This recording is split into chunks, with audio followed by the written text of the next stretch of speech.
السلام علیکم رحمۃ اللہ وبرکاتہ۔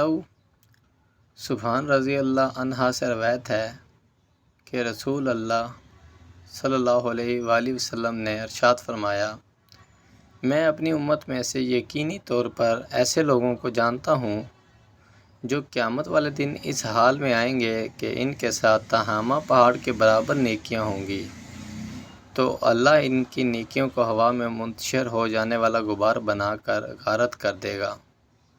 تو سبحان رضی اللہ عنہا نے عرض کیا، اے اللہ کے رسول، ہمیں ان لوگوں کی نشانیاں بتائیے، ہمارے لیے ان لوگوں کا حال بیان فرمائیے، تاکہ ایسا نہ ہو کہ ہم انہیں جان نہ سکیں اور ان کے ساتھ ہو جائیں۔